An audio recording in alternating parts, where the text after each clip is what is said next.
Hello and welcome to Bread and Rosaries, the left Christian podcast that has heard the peasants are revolting but thinks they'll be fine after a shower. Sorry, I couldn't resist that joke. I know it's a very dad joke, but sometimes you've got to just embrace who you are as a person, and I'm a person that makes that joke. You are clearly the wrong side of 30 these days. Yeah. Yeah, it's like, you know, people talk about biological clocks, and it's mostly nonsense, but that is my biological clock ticking. I don't have to be a dad to make dad jokes. Nosedive.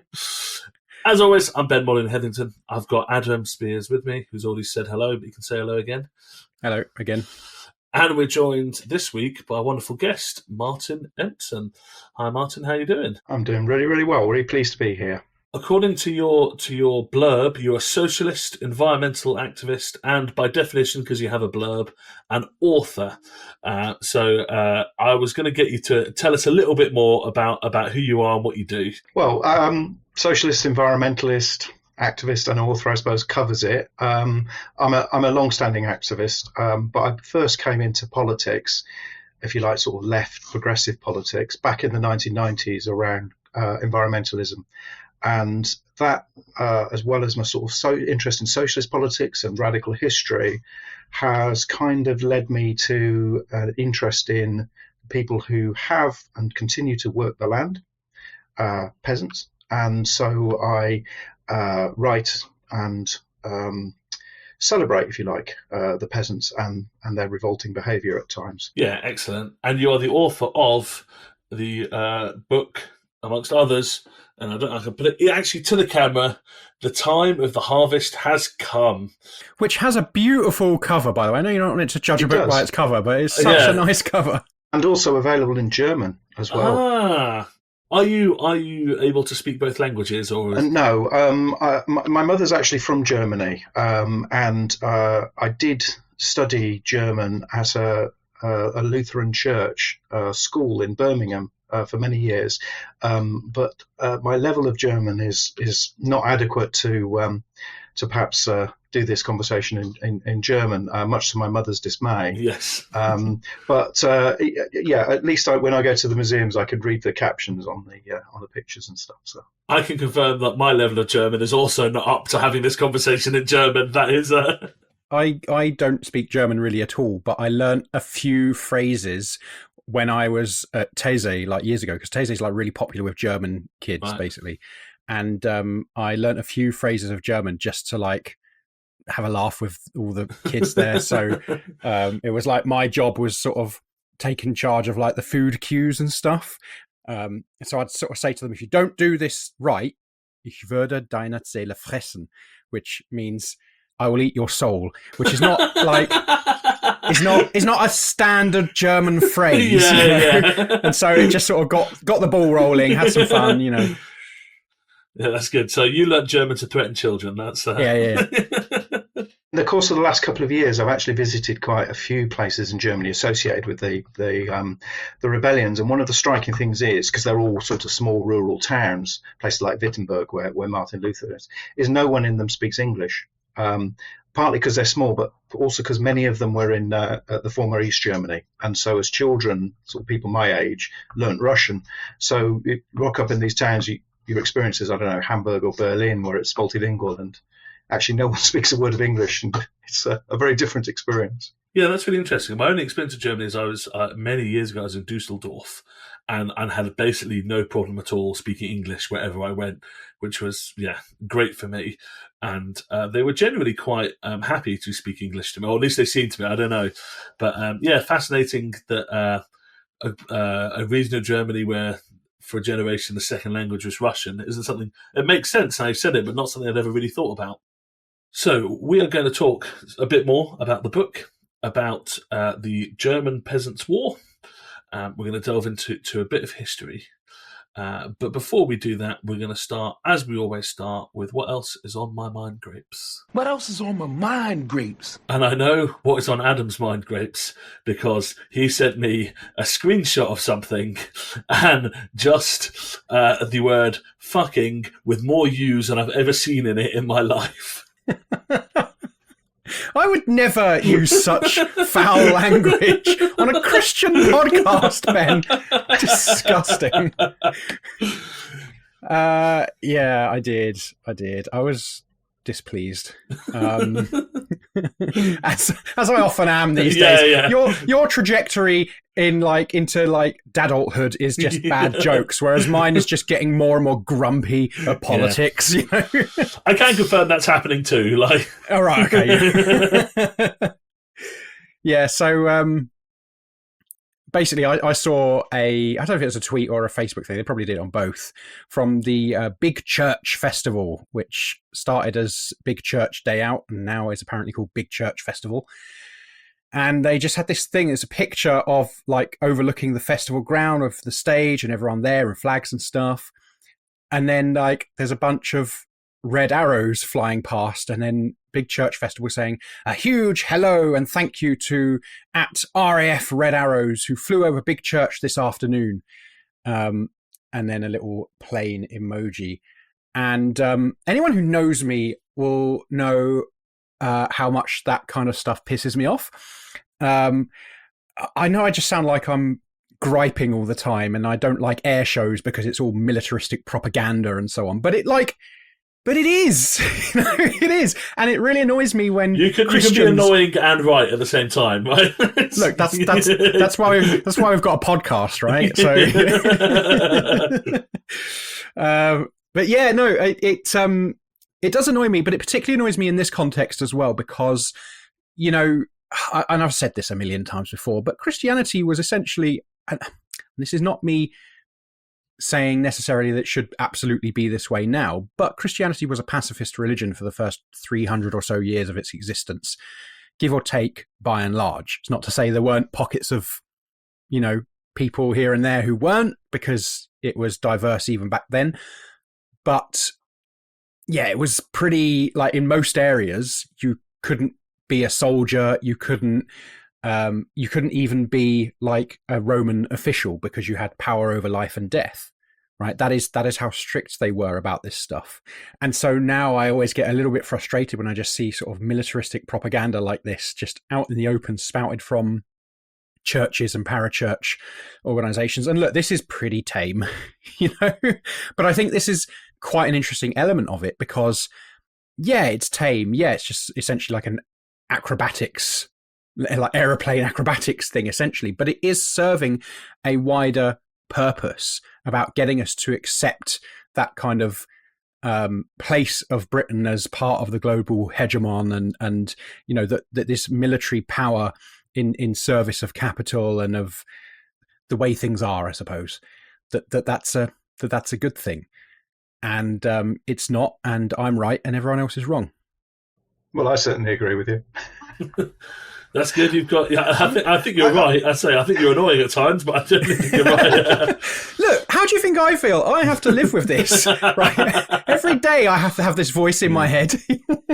I think partly the optics of it, given that there are people in the world at the moment who a plane flying overhead must sound absolutely terrifying. And even from a Christian point of view, I'm not Christian, but I saw a tweet the other day with a photograph of a Christian community in Palestine, you know, fearing for their lives alongside, you know, thousands of Muslim brothers and sisters. And, you know, the optics, as you say, it's to legitimize the powerful and strength of and position of Britain in the international system, and it's terrifying. And you know, progressive people shouldn't be celebrating that.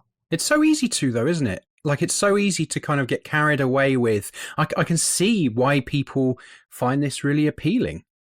There is a real appeal to it. There's a book I read some years ago called "Wounding the World." I can't remember who it's written by now, but it's this sort of pacifist / anti-militarist take on things, and the woman who wrote it, at one point she's talking about she wanted to understand how people felt when they did things like play sort of violent militaristic kind of video games and that kind of thing, and she liked it.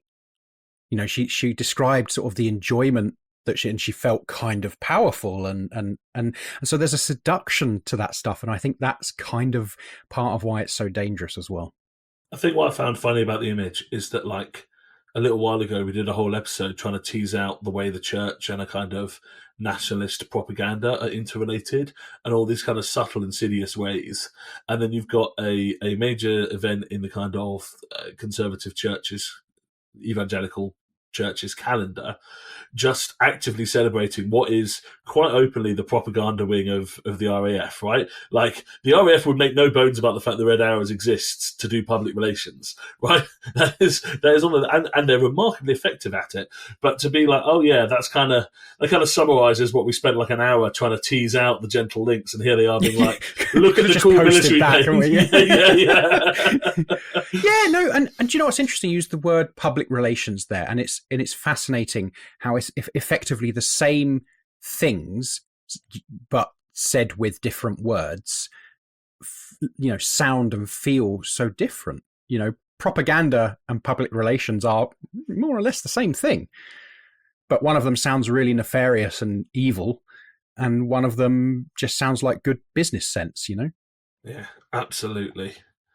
Shall we move on from getting annoyed at planes to talking about warfare before planes even existed? What a smooth segue that was. That's very impressive. I almost was looking for something on the soundboard to play there, but I don't think we're quite there yet. So we're going to talk a little bit about the German Peasants War. And I have to say, I think, Adam, you knew a little bit about it. I was shockingly ignorant of the German Peasants War until I read the book. I was kind of vaguely aware of Thomas Müntzer, but only in the sense of knowing him as this kind of socialist Christian figure, and was shocked to discover, as we might talk about, that he probably didn't say Umnia Sent Commune, or whatever the correct pronunciation is. But yeah, I didn't know a whole lot about it, and I found it absolutely fascinating to learn about and kind of, immerse myself in that world a little bit through that book. So, Martin, can I get you to just kind of set the scene in terms of what is the context we're talking about? What's going on? Yeah, so if we were having this conversation with a podcast based in Germany, everyone probably would know, because 2025 is the 500th anniversary of the events that I write about in the book, the German Peasants War, which, as I say in the introduction, is a bit of a misnomer, because it was neither German nor just the peasants, and certainly wasn't a war in terms of equal conflicts. 1525, the German Peasants War was the single biggest revolutionary movement in Europe before the French Revolution. It was on an enormous scale. The best way to, and the most tragic way to sort of get a sense of the scale, is to talk about the tragedy. During and after the Peasants' War, the repression from the ruling class probably killed 100,000 peasants throughout Germany. Obviously, the population was much, much smaller. But there's one study that suggests that as a percentage of the population, as many young men died in the repression as were killed in the First World War in Britain. So a significant rebellion that saw a massive repression. And the repression takes place because this mass rebellion was demanding really quite radical things. It was a rebellion that very much arose out of two aspects, and I'm sure, given the nature of this podcast, we'll talk about both of these. One of which was the absolute exploitation and oppression of the vast majority of people in society. Being a peasant, being a serf in Germany in the 16th century was not a nice thing, even before they started attacking you for daring to raise your voice. It was a life of oppression, exploitation, daily humiliation, and violence. The other is the Reformation, which had begun a few years prior to the rebellion, which had enormous influence on both the nature of the rebellion and the path and it took and the individuals involved. But the rebellion begins in southern Germany and quickly spreads, involving hundreds of thousands of people and tens of thousands of communities throughout Germany. It's fascinating what takes place, because essentially what you see is organic organization of ordinary people through communication, face-to-face communication, building up from individual discontent and displeasure. You can imagine people sitting in bars or inns or wherever, raising the things they're frustrated with, very, very quickly becoming gatherings and then armies, mobile armies, the bands as they were called at the time, traveling around the German countryside, of thousands and thousands of armed peasants who besieged manor houses, castles, towns, and so on, and were enormously successful. Hundreds and hundreds of castles were burnt to the ground. Many towns and cities capitulated to the rebellion, and lots of individual rulers were how can one say, gave in and surrendered and made enormous concessions. And one thing it should be said at this level, because I've talked about the repression and the violence, is the peasants by and large went violent. Very few of their enemies, with the exception of one or two cases, very few of their enemies were actually stabbed with pitchforks or bludgeoned to death or whatever, which is a great surprise to many people, because they imagine these armies of thousands of peasants moving around the countryside. They'd be pillaging and burning, which they did do, and looting, which they certainly did do, but they didn't kill. And I think it's an interesting comment on rebellion then and now, that it doesn't take the form that many people tell it us did. So through, from late summer 1524 into sort of spring 1525, Germany was completely covered in an enormous rebellion involving hundreds of thousands of ordinary people in armed insurrection against their system and their rulers, and it terrified the ruling class. Yeah, absolutely. And I think I find it interesting, that's obviously quite a huge thing to have happened. And it feels to me, as you say, in Germany, it's maybe more celebrated, and we can talk about why that is a little bit. But it feels like a big chunk of history that is missing from most people's understanding and knowledge of what's gone on, And I think it's interesting. You frame it in the book in a lot of ways as kind of a class war, even if it doesn't look, we're still kind of in the ending stages of feudalism, but a kind of early example of what the changes that the kind of encroaching capitalism might impact. So how would you describe it in terms of a kind of a class war? Well, I think it was a class war because it primarily came out of the exploitation and the repression of ordinary people. And I think it was understood by those taking part as a class war. Perhaps not in the terms we might use today, but people saw it as a rebellion against the rulers and against the way that they were ruled. And the rulers saw it as a rebellion against them as well. I'll hopefully get a chance to talk a little bit later about some of the demands the peasants raised. But often they are couched very much in terms of these things are done to us and they should stop, and other things should be done instead, and we should have the right to organize our communities or our lives or our religion and so on. So I think it was a class war in that sense. I think the other reason we can say it was a class war is because it was while the rebellion explodes out of the experience of ordinary people, it is also taking place at a particular juncture, as you say, and one of that juncture is about the sort of transformations that were starting to happen in the sort of wider German economy or the wider European economy, which we might today say is the rise of capitalism. And I always have to be careful at this point, because I don't want people to think, it's capitalism workers 500 years ago. There was no capitalist class, but there were individuals who were starting to change how they made money, and it was a very sort of basic thing, but it was creating tensions in society that were insurmountable for the existing ruling class, and this sort of allowed the rebellion to explode through, if you see what I mean.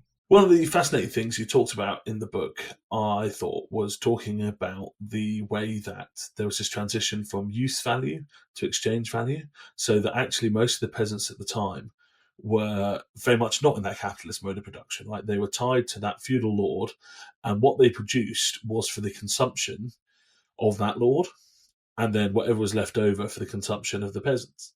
And I thought it was a really interesting way to think about actually a very different sort of relationship that they had.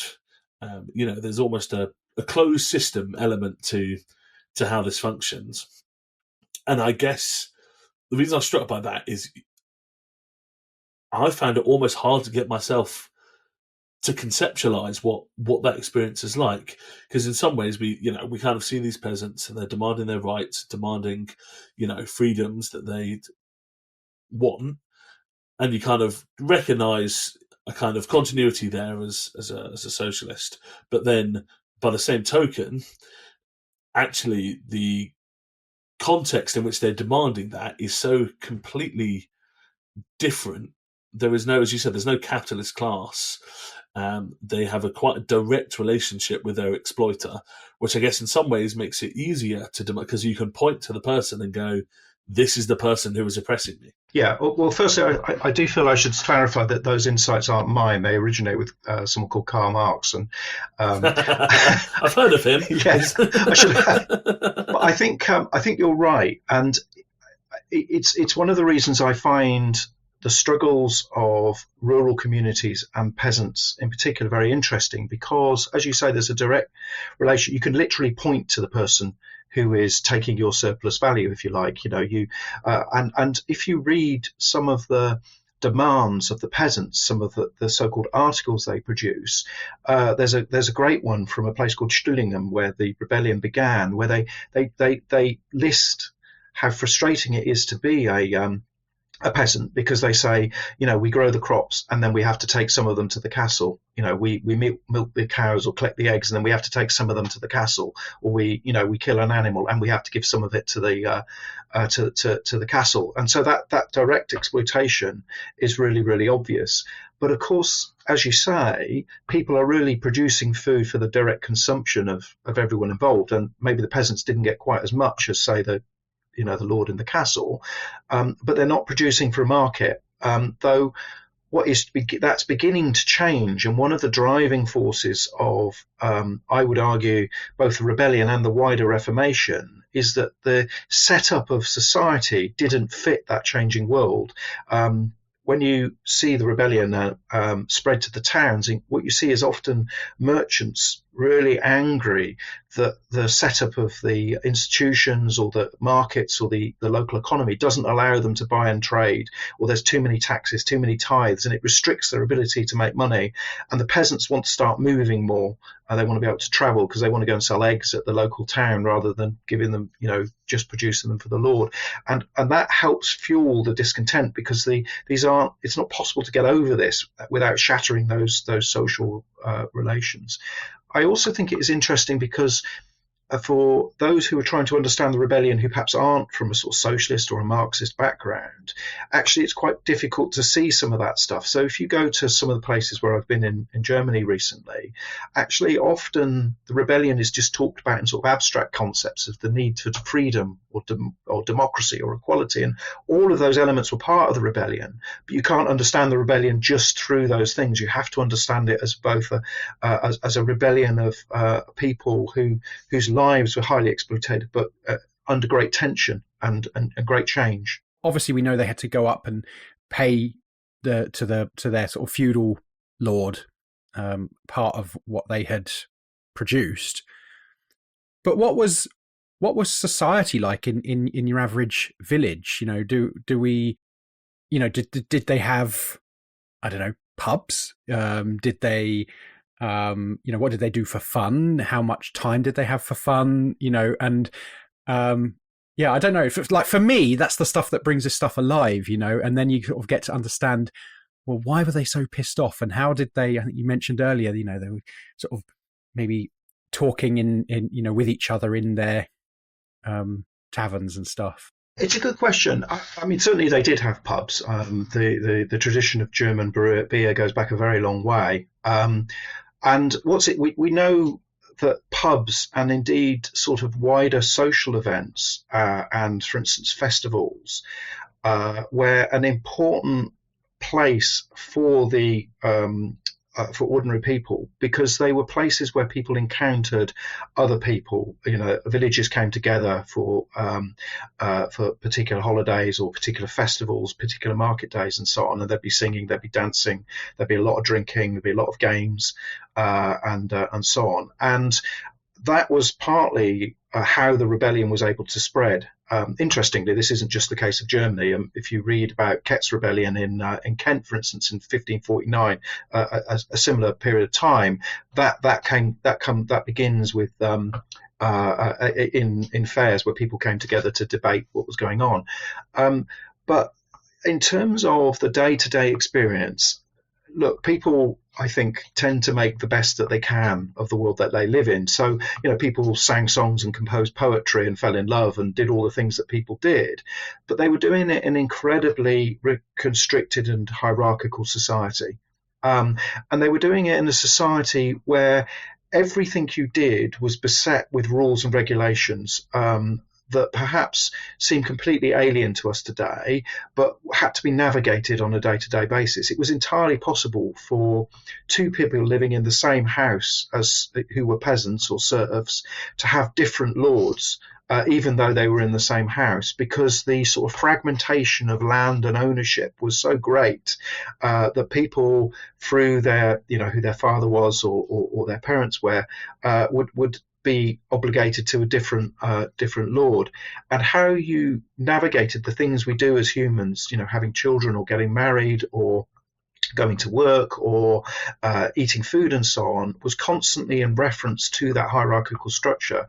If you took on a farm, you had to pay a fee to the lord. If you got married, you had to pay a fee to the lord. One of the great things that's often written about in the rebellion documents is the frustration that people feel over something called the Heriot tax, which is the tax on that the lord gets when a peasant dies. If your husband who worked for the lord died, you had to compensate him for the loss of a serf, usually by giving your best cow.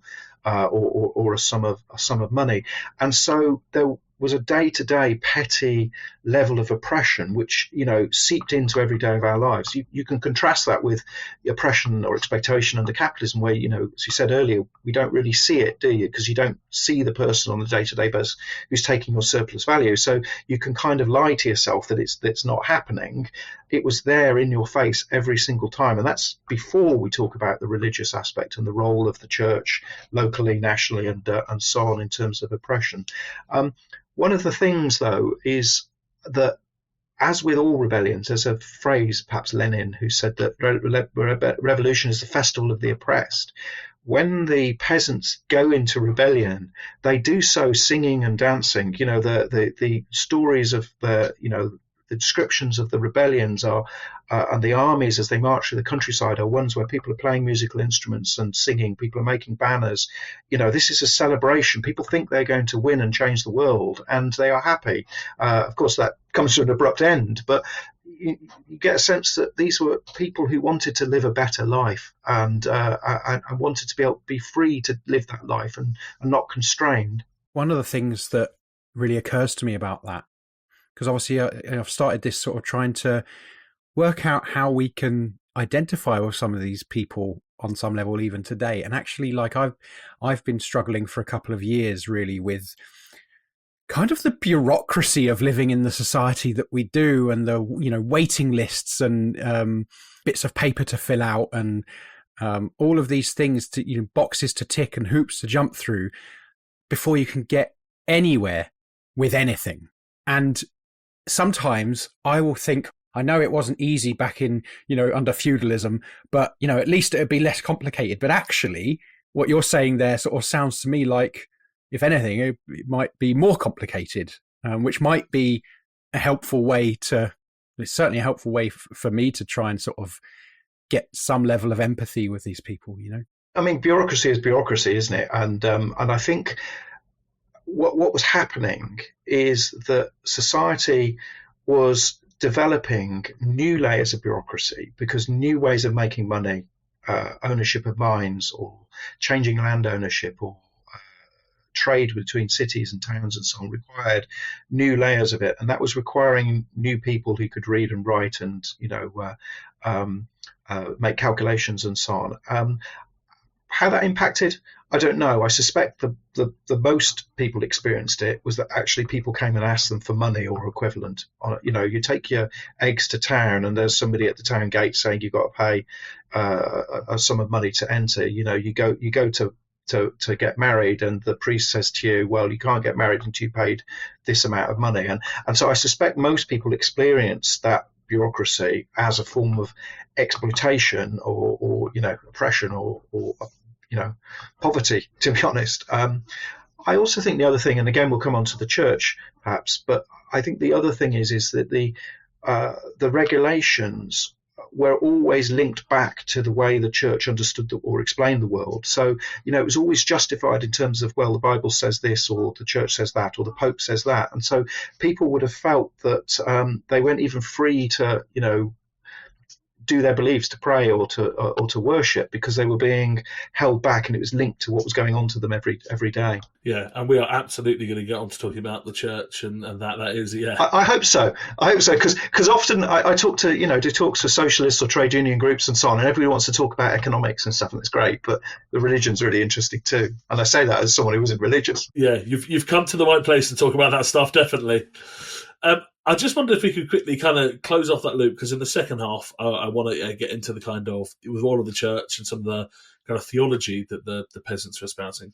But to kind of close off the kind of big picture story, I guess, can you just tell us a bit about why we don't live in a peasant's utopia, I guess? What is it that ultimately means that despite, causing uproar and actually winning over a number of places, that the Peasants' Rebellion does end up being crushed? That's a really, really big question, and it's perhaps the question that is most hotly debated amongst sort of left historians of this period. There's another famous individual, I'm sure you heard of, Friedrich Engels, who wrote a little book about the Peasants' War. And there's a wonderful bit in the book where he's writing about Thomas Müntzer, who you mentioned earlier, and we'll come on to. But he writes about how Thomas Müntzer, I paraphrase, is a man out of his time, because he has these ideas, he has these visions of a society of egalitarianism, of equality, of freedom, of democracy, and so on. But they're unrealizable. And he talks quite poetically, actually. Engels not necessarily known for his poetic writing, but he talks about how the frustration of a leader of a party like that is that he has to fight, but it's not realizable. I think there were several reasons why we aren't living in a peasants' utopia, and while the peasants fought bravely, they weren't going to fundamentally change things. There's the sort of obvious ones, which is that they simply were outgunned and outmaneuvered on the battlefield. They didn't have the equipment, despite being very, very brave and actually often winning over people from the opposing armies or even having military experience. They simply didn't have the cannon, and particularly they didn't have the cavalry. And it was the cavalry that medieval battlefields, feudal battlefields, it's the cavalry that can shatter the defences. So there's that aspect to it. I think more importantly, what you have to say, what would a peasant's utopia have been? It would have been one where there were no local rulers, where land was redistributed, but crucially, it would have also been one where the towns also came over to the rebellion and became subordinated to that. And that wasn't going to happen because the towns had their own class and economic interests. And while they might be supportive of the idea of rebellion, they had different vision of the way forward. And I really think, crucially, you hadn't got that universal class that could drive through the rebellion. The peasants, again, famously, Marx described them as being like a sack of potatoes, which people always take as a derogatory term. But what he meant is that they're all different sizes and shapes. They come together. They're all potatoes, but they all have different interests and different economic basis. So ultimately, they are independents, and they all want to do their own little farming, and they weren't able to break through in an economic sense. So they kind of were. They were restricted by the lack of development of the wider economy. There were no big workplaces. The towns hadn't this sort of working class proletariat, as Marx would have said, and the peasants were too divided and didn't have the military power to defeat the might of the German state. That makes sense. I asked you to answer very quickly a book of which many doctoral dissertations have been written about. So there's. So we're going to continue talking about this, but by, as we do every week, focusing on a particular figure in our Saint of the Week segment. Saint of the Week.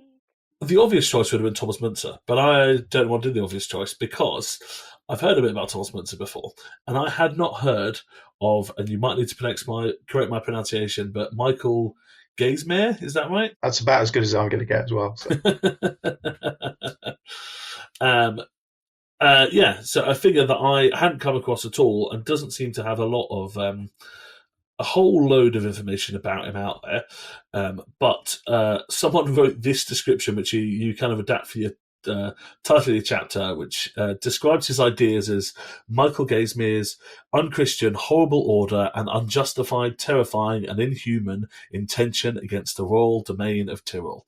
And with a reputation like that, you know he's got to have some good ideas in there, right? That is absolutely fun. We can all aspire to have someone describe us in those terms, I think. Absolutely.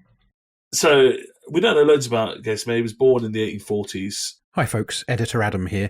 Just to be clear, Ben means 1480s, not 1840s.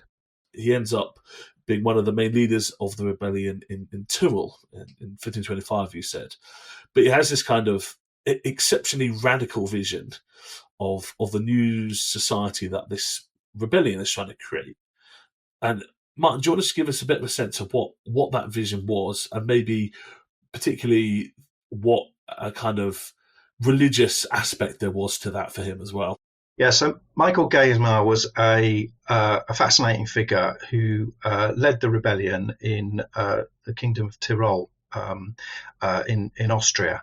And he is a completely neglected figure in terms of these rebellions. I only know of one biography of him in English, which was written in the 1970s.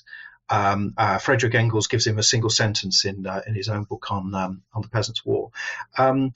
What we know is that he began his life and career as a sort of scribe for one of the local bishops, where he had to manage complaints to the bishop from people in the kingdom, and that probably fueled some of his, if you like, frustrations or anger at inequality and so on. And when the rebellion reaches Tyrol, which it does so after the main part of the rebellion has finished in Germany, he finds himself at the head of a very big and radical movement, which produces a whole series of radical demands, the Morano Articles, and he becomes very closely associated with that. Reasons I don't have time to go into, the rebellion is defeated or pushed aside, and Michael Gaismair ends up writing a document called the Landesordnung, which is a description of a utopian peasant, a mountainous peasant community and commune, which is incredibly radical for its time. It's very similar to another of the great heroes of mine and probably of yours, Gerard Winstanley's vision of a sort of utopian society. And in it, he talks about how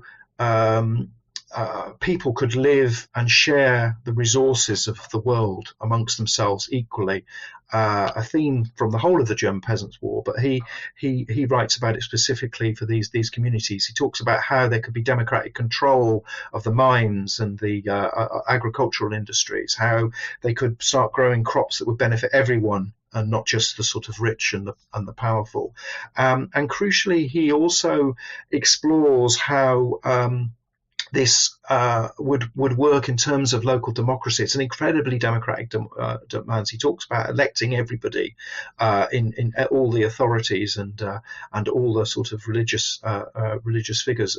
It's a very, very powerful and quite unknown radical document, which is obviously an enormous threat to the sort of feudal class, and the rebellion is defeated, and he ends up trying to lead an army from exile into Austria to trigger the rebellion, which doesn't happen, and then he ends up becoming a mercenary fighter for various causes.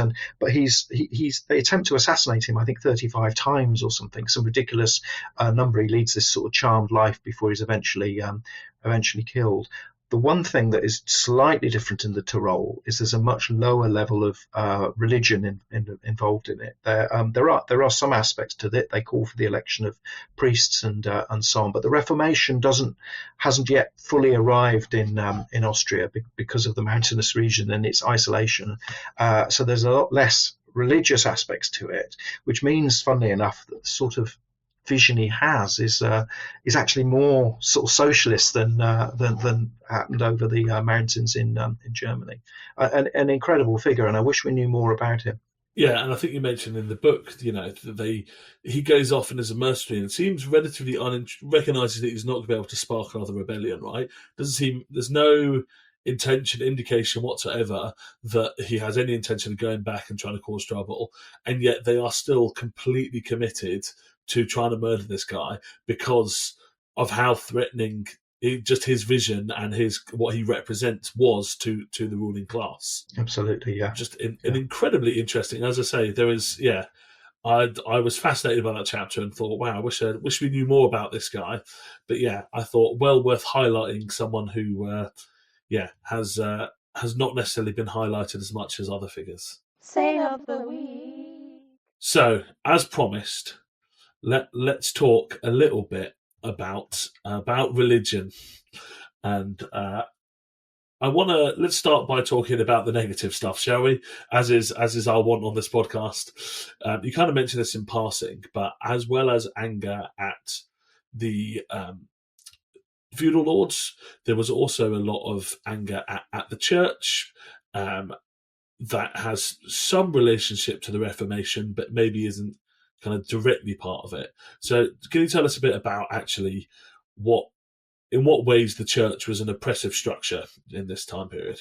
The simplest way to say that is it was an oppressive structure because it was attempting to accumulate wealth on its own interests. And you cannot understand the German Peasants' War and indeed the wider Reformation and everything that was happening in this period without first acknowledging that every single person in the Holy Roman Empire, as was religious and understood the world that they lived in religious terms. And so everything that they did, whether it was growing crops or, experiencing weather, getting married, interpreting what was the Lord had said, was done in religious terms. And so when you read the writings or the accounts of the times, it is an incredibly religious period. The church was an incredibly monolithic structure and very, very hierarchical and incredibly wealthy. And your average peasant experienced it through their interactions with the priest in the local church, who would have married them, who would have buried them, who would have said mass every week, who probably was a day-to-day individual in their lives. But that was mediated through two things. One of which is that the priest was the mouthpiece of the Lord, and thus the hierarchies of society. The Lord appointed the priest, who then preached to the masses. The second of which is the economic aspect, that you had to pay a tithe. And again, a common complaint and thread throughout the articles of rebellion that we have from the time are complaints about the level of tithes and the big and the little tithe, as they were called, and whether or not they were justified in terms of the Bible. The particular interesting overlap, of course, is the question of indulgences, which will take us on to the role of Martin Luther. But of course, indulgences were bought mostly by the people who had the least, and were sold to them on that basis. So the church, as a sort of incredibly wealthy and a greedy set of institutions, was angering people both on an economic level, but also on the level of people being frustrated and wanting to ask what the real role of religion was and the real role of the church. When you said that the priest was the mouthpiece of the Lord, my brain went in a completely different direction there. So it took me a while to catch up. Of course it would have done. I suppose two different lords, perhaps. But yeah. Maybe they considered one more immediately important than the other. You mentioned Martin Luther there, and I was fascinated by how badly Luther comes off in the book, right?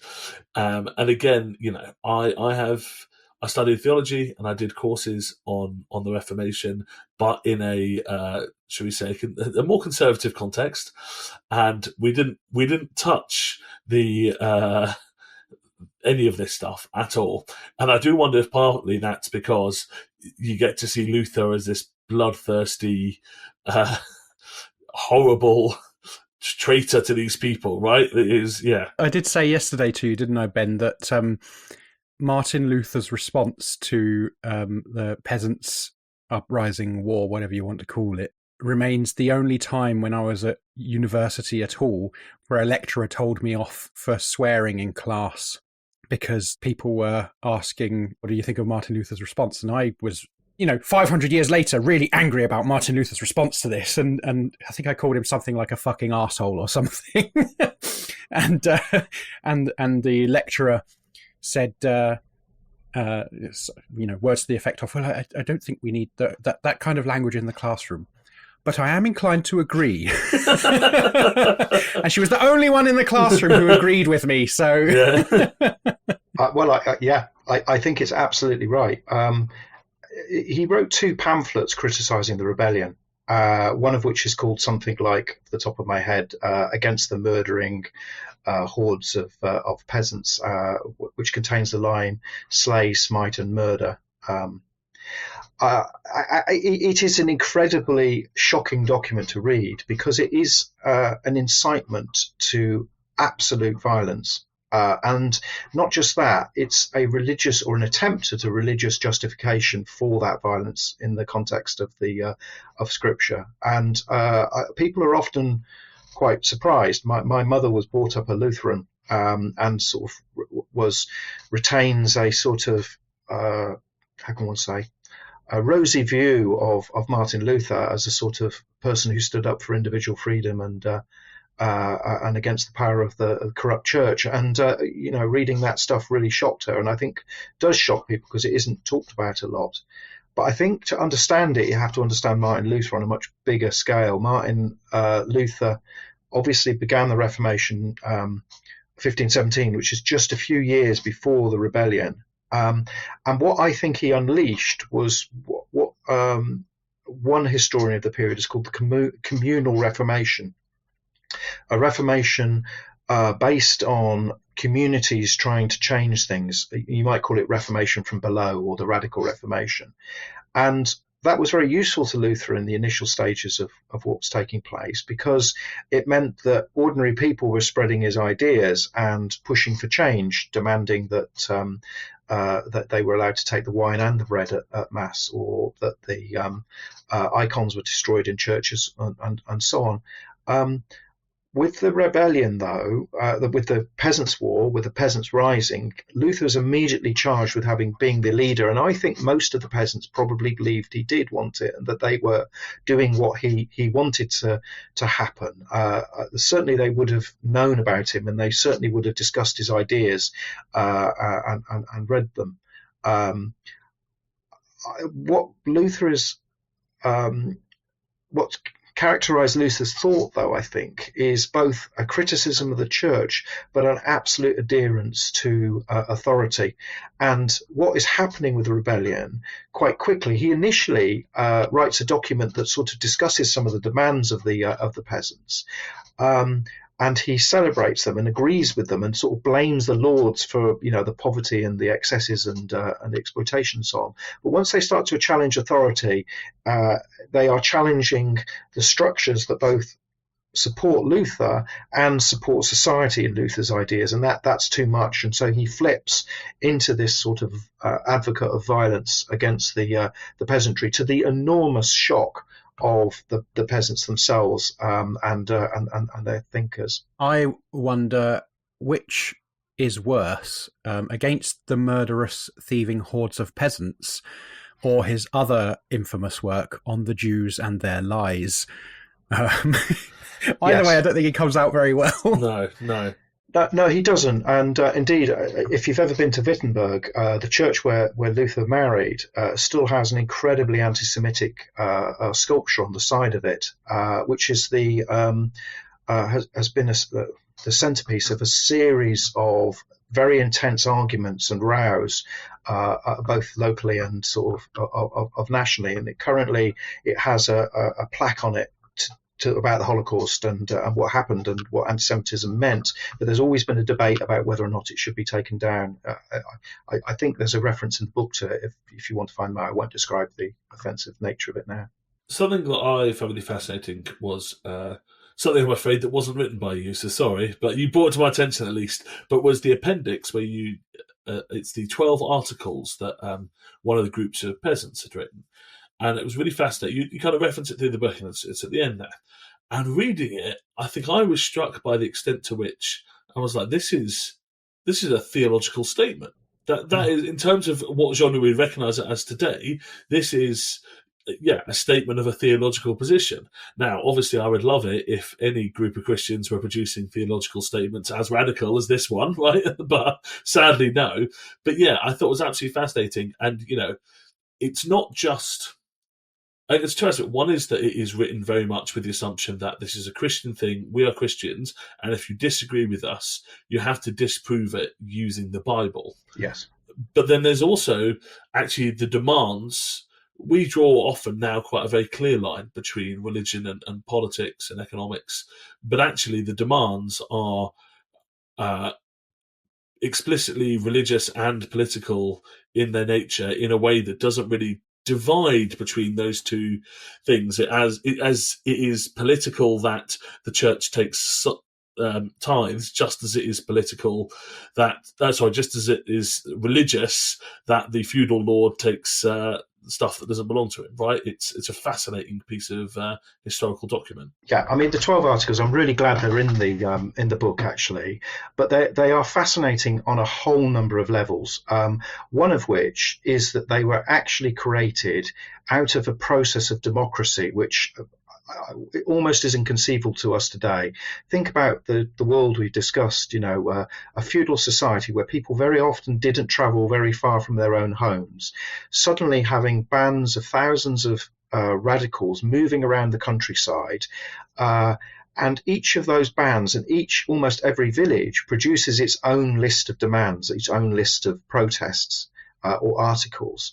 And then these are brought together by delegates in a town called Memmingen in March of 1525. And I think they meet 3 times, and over a period of several weeks, they coalesce hundreds and hundreds of documents into these 12 articles. It's an incredible it's the sort of concentrated experience of an entire society in rebellion.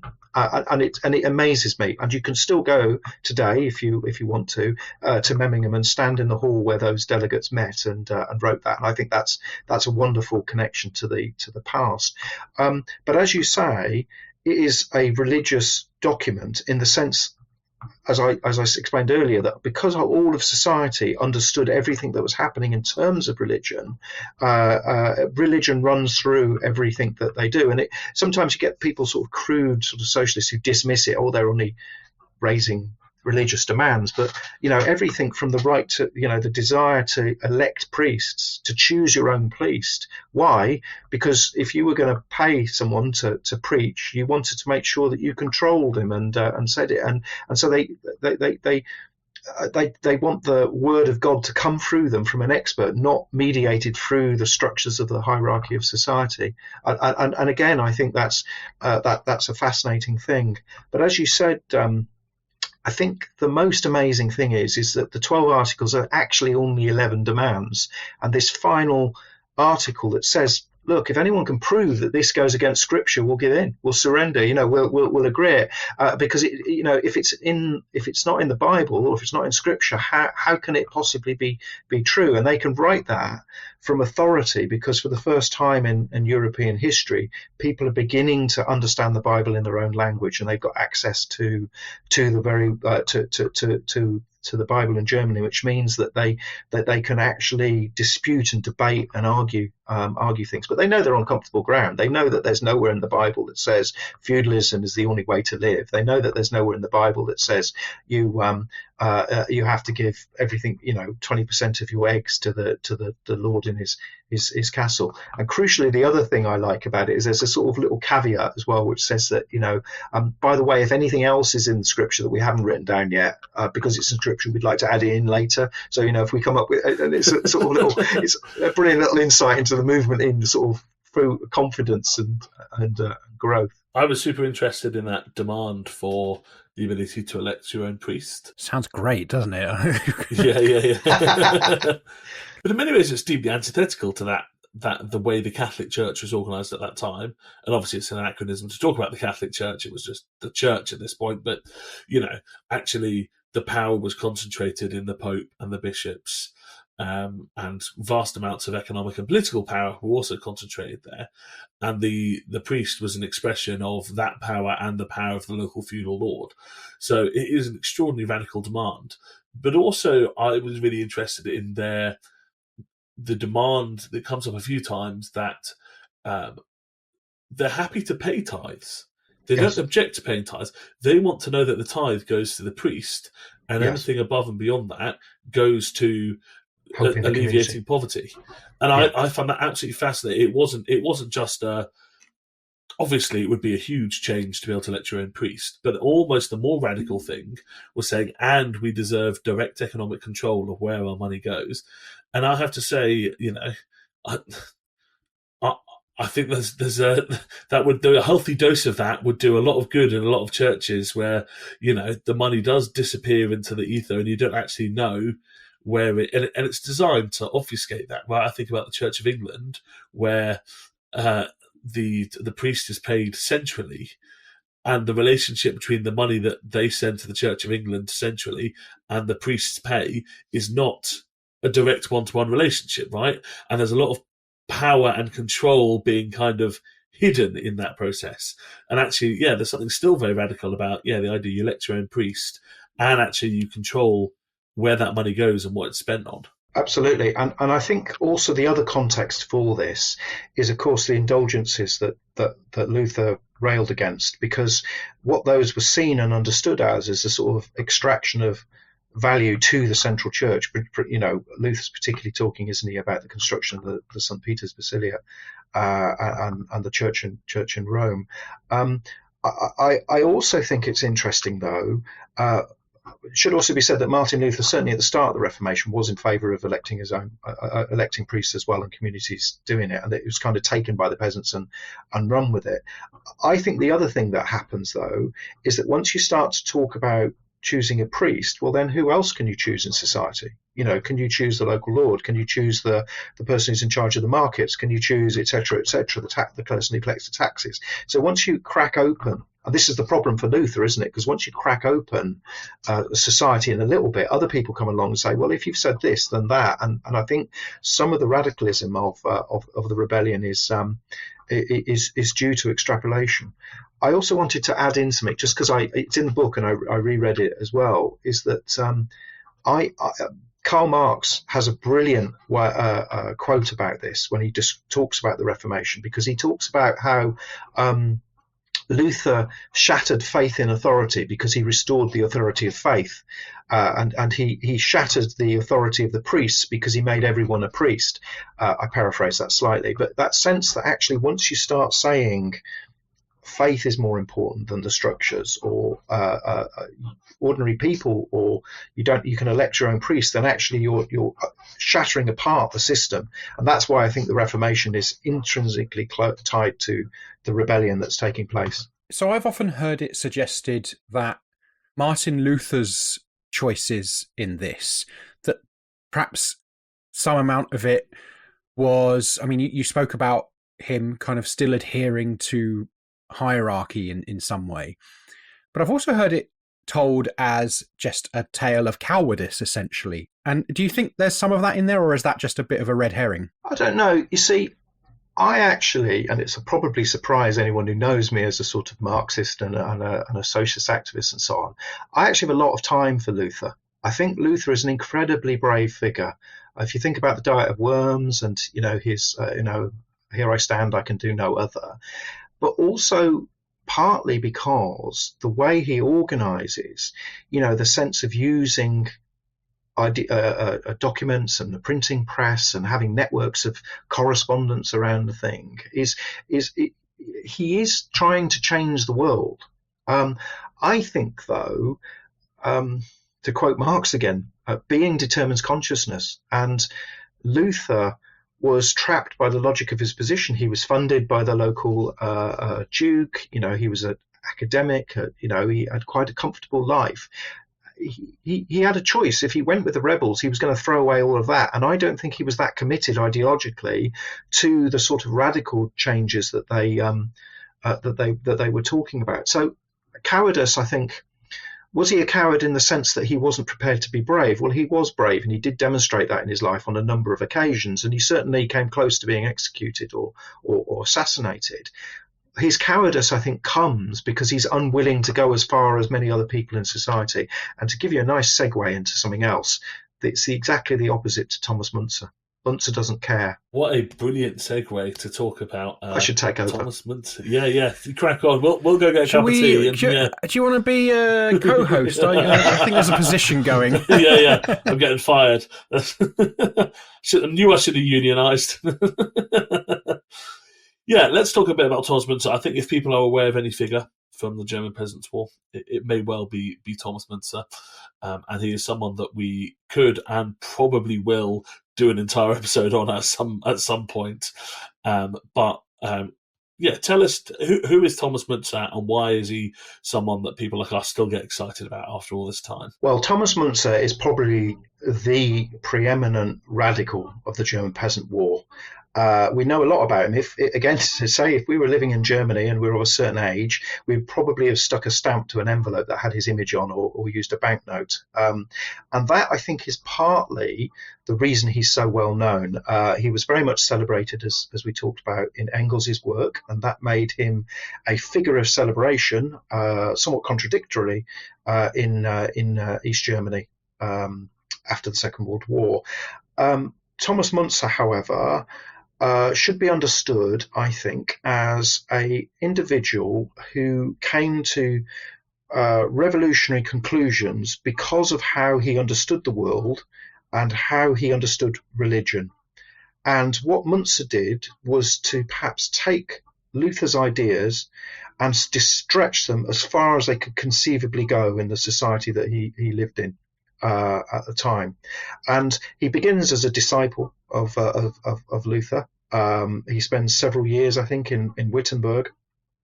He breaks with Luther, and indeed, some of this was a friendship gone very, very sour. Their letters or their polemics against each other are full of vitriol and scatological language. I think he described Luther as Dr. Liar, and far worse than that. Müntzer has a particular theological understanding of the world. And his ideas develop over time. So perhaps I'm talking about him towards the end of his life rather than right at the start. But Müntzer comes to the position that says that essentially you've got no need of the church or of its structures, or indeed of its priests and its hierarchy and so on. What you need is to come to faith as an individual by your own path, by your own struggles, by your own individual learning. There's no need of academics, or if you do need academics, they're a secondary role to this personal relationship with faith and a personal relationship with God. Andrew Drummond, who's written a wonderful biography of Thomas Müntzer, perhaps someone you should get on the show because he's a great friend of mine, and he's written a brilliant analysis. He says that Müntzer created the priesthood of the layman, the sense that actually it was ordinary people who were extolling and arguing and interpreting the word of God and Scripture. And so for Müntzer, he thinks and understands the world as being centered on a group of people, the elect, who have come to a relationship with God through their own personal sacrifices and struggle, and who then are the agency to convert other other people. And through that development, with Munzer, religion comes first. Through that development, he then begins to criticize and challenge the structures of society and encourage a critique of all the different structures in society. Engels, I think, overplays this and tends to see Munzer as a sort of, I think he says he's the first to put down communist notions, which I think is unfair on Munzer, because that's not really what Munzer was doing. Munzer was saying we need to be religious, we need to have God in our lives, and we need to come to God. But what he says is that the structures of society are a barrier to most people doing that, and that they have to be torn down. So he starts with the religion, but comes to these more radical conclusions about society through a fascinating process of individual discovery, biblical study, and engagement with the revolutionary movement. And by the end of his life, he's very much saying that it is the elect that will fight for a new world order. And it's an incredible, if you like, trajectory. And he isn't afraid of doing this. He leads the armies. You know, he puts his life on the lines. He stands there and lives his argument, if you like. I always think it's really interesting. I think you sort of hinted at this earlier, how there's, I've often seen a parallel between Munzer and Winstanley, not just for their radicalism in that seems to be kind of, at first glance, I would argue, before its time, but actually when you start to dig a little bit deeper, their radicalism is absolutely steeped in this, not just religious language, because they were of their time, but actually of theological positions that, like, certainly to us, to Ben and I think, would be quite uncomfortable. Language of the elect, and and a lot of people like that would talk about hell and fire and that kind of thing. But I often liken it to, and one doesn't like to generalize, but a lot of enslaved people in the US a couple of hundred years later were really taken by the kind of Christianity of the sort of extreme Calvinists like Jonathan Edwards. And when you read Jonathan Edwards, it just sounds really angry. We've read it on the podcast before. It's really angry stuff about how God delights in sending people to hell and that kind of thing. But you can see, I think, why it appealed to a lot of people who were and had been enslaved, because who are the people who are the sinners who are going to hell? Well, they're the people who have been enslaving them and their families. And it sort of reminds me a lot of, if we take it back again a few hundred years, well, why were people angry? Who were they angry at? Why did they develop the theological positions that they developed? Well, it grows out of a kind of materialist kind of, what we might imagine now to be a sort of materialist notion of, lived experience, really. I think that's right, and I think that's why I'm slightly critical of Engels' writing on Munzer, because I think what he does is to say Munzer was a religious radical, but then he actually took up economic issues, and for Munzer they went separate. For Munzer, the barrier to sort of spiritual enlightenment, or whatever you might call it, was the oppressive structures of society. That's not to say he didn't care, but he also understood that people are hungry, they're less likely to be able to read the Bible. And that's also why he spent time translating. He did a German liturgy, he wrote songs, he wrote popular texts and so on, because he wanted people to have access to what he saw as the Word of God, as a way of helping them to alleviate their personal oppression and exploitation. I think there's similar things you described, sort of slavery and the contradictions of a Christian society holding slaves, which I think partly, in fact, leads to the development of racism as a set of ideologies. Because if you say that the people you've enslaved aren't as human as the people you hold in the Bible, then you can get away with stuff. It also explains, I think I'm right that at the time they produced sort of edited Bibles that didn't for the slaves that didn't have the full text, so that they removed the bits that talked about overthrowing your oppressors and the slave Bible. So I think you're right, and I also think the analogy with Winstanley is very interesting as well. There's a religious historian you might have heard of called Bradstock, I think, who wrote a book on faith and revolution, Andrew Bradstock, about parallels between Winstanley and Munzer, which you might find fascinating in that regard. But he makes the point in it that both figures constantly drew on their understanding of the Bible to justify and argue what they were doing. Munzer, for instance, if you read any of his letters, he was probably like this when he was, I don't know, ordering a pint, because he would say, such and such and such and such, as it says in James 1 or Psalm 27 or whatever, and he's peppered with these references because he's constantly judging what he's saying by what it says in Scripture. And the Book of James is a great one to bring out in that kind of context as well, because it's full of sort of what we might recognise now as radical language. So and Acts as well. I'm not a biblical scholar in any sense at all, but the bits of Acts where neither are we.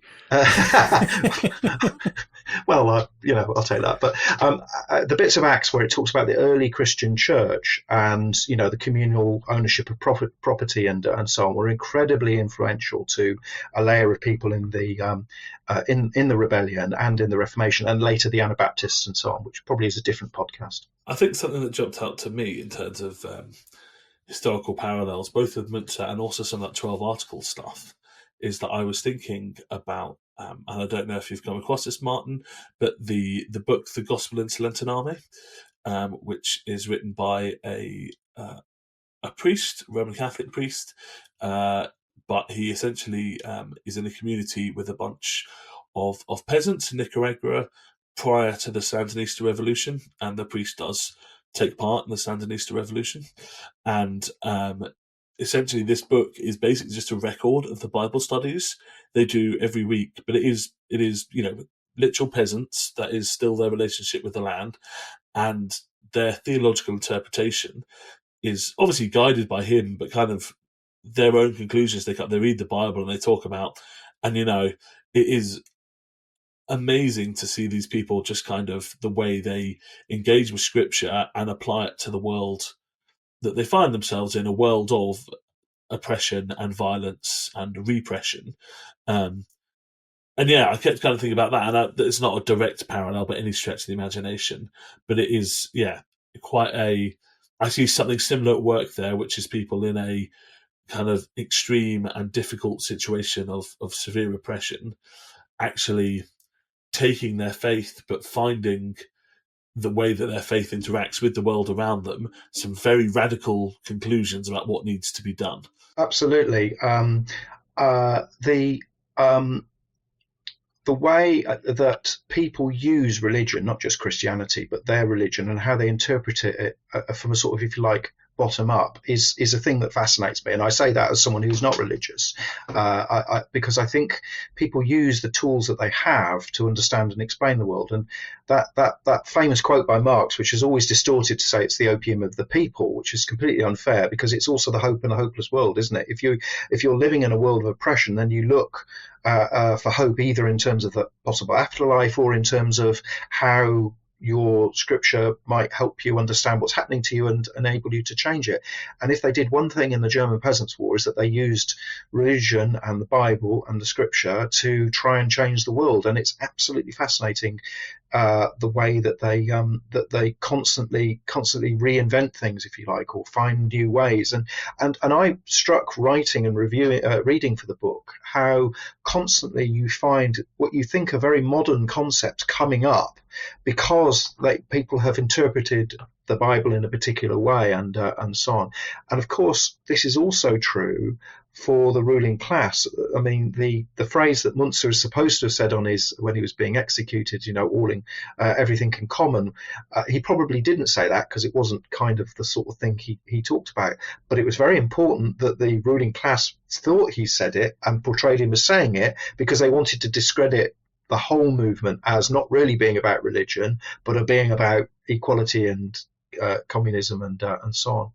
I think the other thing, just to take up a bit more time, is the whole concept of the radical Reformation as well, that the sense that what takes place in the 1517 onwards is Reformation from the ground up. Of course, you have all these big thinkers like Luther or Karlstadt or all of these people interpreting and debating the tenets of the Reformation, but everyone's doing it. Everyone's doing it. Every pub, every picnic, every household, they were discussing religious ideas in a way that had never happened before, and that then led to radicalism, even in church terms. And there's a church in Wittenberg, the big one, where they stormed the church to demand that that they be allowed to take the mass in the full kind, that they had the bread and the wine rather than just the bread, because the wine was reserved for the religious people. And what happens with the defeat of the German Peasant War, I would argue, is that it's the end of the radical Reformation in Europe. That from that moment on, the Reformation becomes a top-down thing, where it's imposed on communities or told to communities, and it's academics and it's bishops and it's religious figures who debate it, and the ordinary people don't get a word in. And that, I think, for Christians, that must be a tremendous shock. But actually, for everyone, you're seeing is the end of the point when a brief flurrying of moments when people could discuss and debate in almost ways that they've never been allowed to beforehand, ideas that were incredibly important to them. There are parallels there with Jan Hus, who, of course, was about 100 years prior to these events. Everything kicked off there in what we now see as Czechia or Czech Republic, because part of his way of challenging some of the kind of stratification of society at that time in that area was by demanding and conducting services where communion was given in both kinds. And to this day, the Moravian Church, which is a very small church now, but if you go into an Anglican church, you can take communion in one kind if you like. In fact, that's how I do it, because I don't drink alcohol. So if they haven't got non-alcoholic wine, I just have the bread. But the Moravian Church, which is really very almost lax on most things, it just lets people get on with it, and you can make your own decisions. You don't have to kind of think too, it's very chilled. But one thing that they won't have is taking communion in one kind to this day, because of the origins of the Moravian Church in that rebellion back then, and what that signified, what that meant about for them, it was these sort of richer kind of German-speaking people coming in and kind of lording it over them a little bit. But yeah, that was something that struck me, just that sort of parallel there, and how that has been how it's looked in various places. Munzer, in fact, went to what would now be Czech Republic, and he actually worked or preached for a while in the church where Jan Hus had also preached. And I think one of the reasons he's supposed to have gone to Prague is because I think he had perhaps illusions that the movement was much stronger there as a result of the historic stuff. I actually think there's a great question, which I think is quite difficult to answer, which is, why is it that the Reformation takes off in 1517 when it didn't 50 years or 100 years before? Because it's not like people didn't criticize the church until Martin Luther had criticized it. There's lots of examples, even here in England. And I think that goes back to the stuff we were talking about right at the start, about a society that suddenly it was beginning to change and it reached a sort of critical mass. But you might say, why didn't Hus dynamite the European Reformation 100 years beforehand? And I think it is because society wasn't quite there yet. Yeah. Really fascinating, and I think we probably will. We haven't done an episode on Hus yet, but we probably should at some point. He's a fascinating figure. Yeah, we definitely should. He absolutely is. He's weirdly one of the ones I know a little bit about, actually, from my time sort of flirting with the Moravian Church a little bit. I think that is probably about all we have time for, not least because Adam has to edit this, and the longer we talk, the harder that is for him. Before we finish, though, Adam, would you like to insult me, please? Yes, I'd love to insult you, Ben. Nothing would bring me more joy. Okay, so let's go.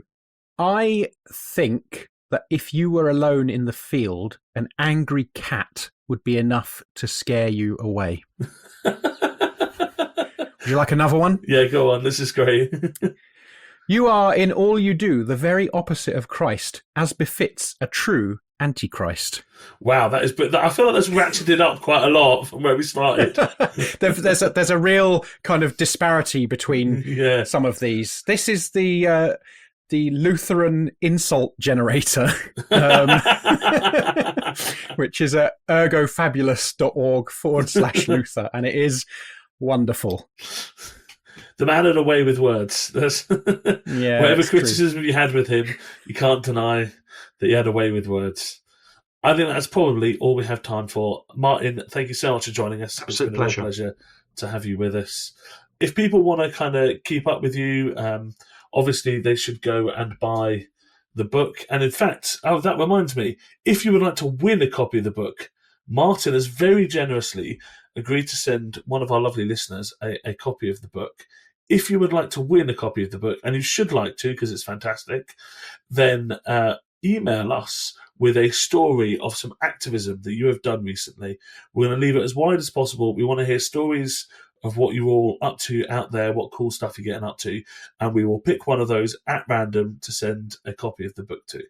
But for people who can't wait for that to happen, want to get a copy right now, where should they go, and how else can they keep up with what you're up to, Martin? Well, you can buy the book in English or in German if you prefer, on all the usual online websites, though I would actually prefer you bought it direct from the publisher, Bookmarks, the Socialist and Trade Union Bookshop publisher in London, bookmarksbookshop.co.uk. If you want to keep in touch with me, I'm on Blue Sky and Twitter as Resolute Reader, and I have been for over 20 years running a book review blog, resolutereader.blogspot.co.uk, where I've reviewed 1,500 and something books that I've read in those obsessive 20 years. So you can have a look for me there as well, and maybe find out something else to read. That's a fantastic archive. That's very cool. I like that a lot. I didn't know about. Obviously, I knew about the other stuff. I didn't know about that. I'm definitely going to go have a look and get some book recommendations. Adam, where in the world can people find you? You can find me most places: TikTok, Blue Sky, Instagram, at CommieXIAN. And if you want to get in touch with us, particularly if you want to send us a story of your activism so you can win a book, all our contact details are on breadandrosaries.com. Leave us reviews, chuck us pennies on the Patreon if you have some spare. But all the details, breadandrosaries.com, and do get in contact with us with stories of activism. You want to win this book, I promise you. Thank you very much for listening, everyone. Thank you, Adam. Thank you, Martin. And we'll see you next time. Bye-bye. See you later.